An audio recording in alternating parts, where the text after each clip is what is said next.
नमस्कार. आज मी इथे काळं पापलेट म्हणजेच हलवा घेतलेला आहे.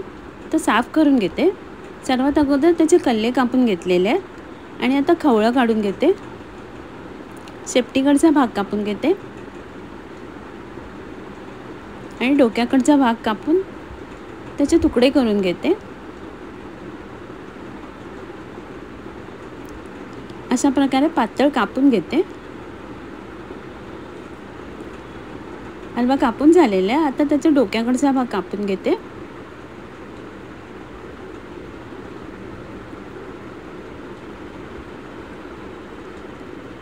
अशा प्रकारे हलवा साफ करून कापून घेतलेला आहे. आता मी स्वच्छ धुवून घेते.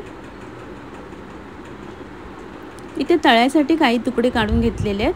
त्याला लाल मिरची पावडर, हळद, मीठ आणि कोकम आगळ थोडंसं पाणी घालून पेस्ट करून घेते आणि तुकड्यांना लावून घेते. अशा प्रकारे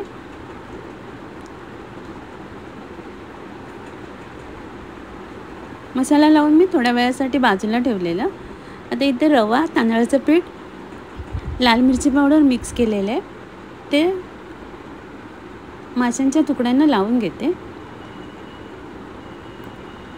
तव्यावर तेल गरम करायला ठेवलेले. तव्यावर मासे तळायला ठेवते. एका बाजूने तळून झालेले, आता दुसऱ्या बाजूने तळून घेते. अशा प्रकारे मासे शिजेपर्यंत दोन्ही बाजूने फ्राय करून घेते. मासे तळून झालेले, आता मी काढून घेते. इथे कढीसाठी वाटप काढून घेते. त्यासाठी लागणारे साहित्य स्क्रीनवरती लिहिलेले आहे. वाटप ग्राइंडरवरनं बारीक करून घेते. वाटप वाटून झालेलं आहे, ते भांड्यात काढून घेते. बारीक चिरलेला कांदा आणि हिरवी मिरची घालते आणि गॅसवर उकळायला ठेवते. कढीला उकळी आलेली आहे.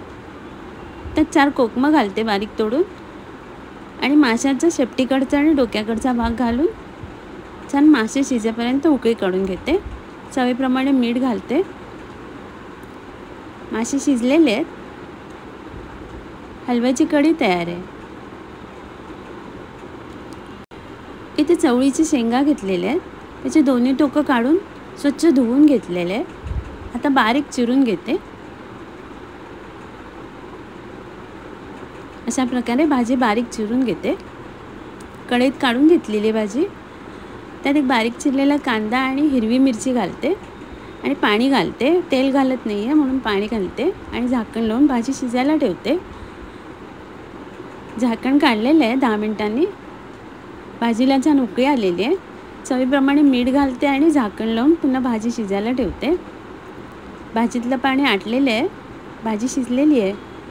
त्यात ओलं खोबरं घालते, मिक्स करून घेते. वरून कोथिंबीर घालते आणि एक वाफ काढून घेते. भाजीला वाफ काढून झालेली आहे. भाजी मिक्स करून घेते. चवळीची भाजी तयार आहे.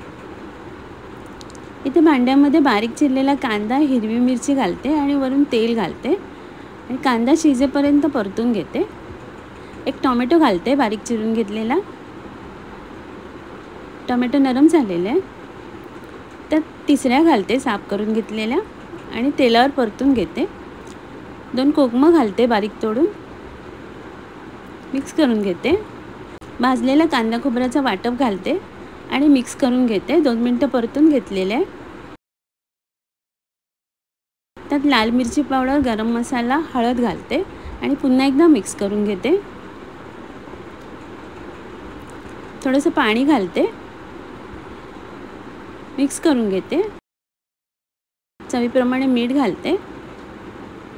पुन्हा एकदा मिक्स करून झाकण लावून शिजायला ठेवते. 4-5 मिनिटांनी झाकण काढलेलं आहे. भाजी मिक्स करून घेते.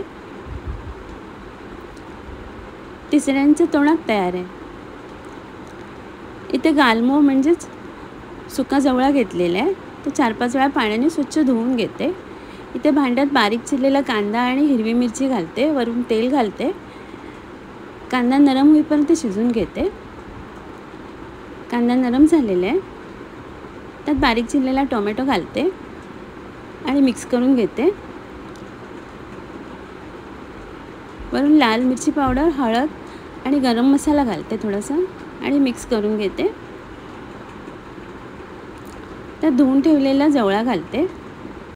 2 कोकमं घालते बारीक तोडून आणि मिक्स करून घेते. चवीप्रमाणे मीठ घालते आणि पुन्हा एकदा सगळं मिक्स करून घेते. थोडंसं पाणी घालते आणि छान शिजवून घेते. वरून ओलं खोबरं घालते, मिक्स करून घेते. कोथिंबीर घालते. गालम्याची किसमूर तयार आहे. आता मी सर्व करते.